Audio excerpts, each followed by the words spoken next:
Sumainyo ang Panginoon. Ang mabuting balita ng Panginoon ayon kay San Juan.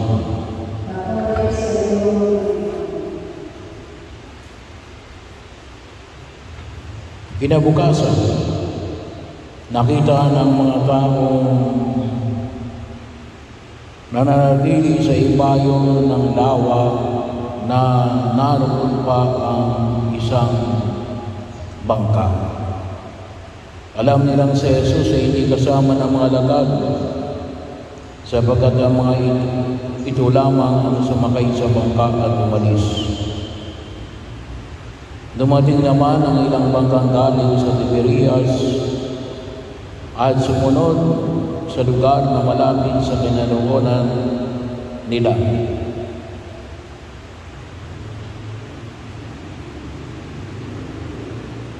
Kinainan nila ng tinapay. Matapos magpasalamat ang Panginoon, nang makita ng mga tao na wala na roon sa Jesus, niyang kanyang mga alagad, sila'y sumakay sa mga bangka at pumunta rin sa Capernaum upang hanapin si Jesus.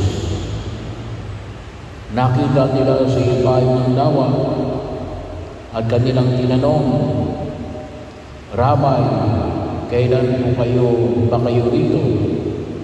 Sumagot si Jesus, "Sinasabi ko sa inyo, hinahanap ninyo ako hindi dahil sa mga kababalagang nakita ninyo, kundi dahil sa nakakain kayo ng tinapay at nabusog.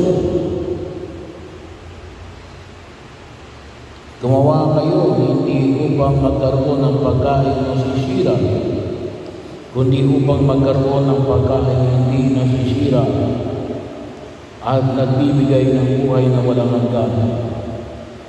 Ibibigay ito sa inyo ng Anak ng Tao, sapagkat siya ang binigyan ng kapangyarihan ng Diyos Ama." Kaya siya tinanong nila, "Ano po ang dapat namin gawin upang aming maganap ang kalooban ng Diyos?" "Ito ang ipinagagawa sa inyo ng Diyos. Manalig kayo sa sinugo niya." Tugon ni Jesus. Ang mabuting balita ng Panginoon.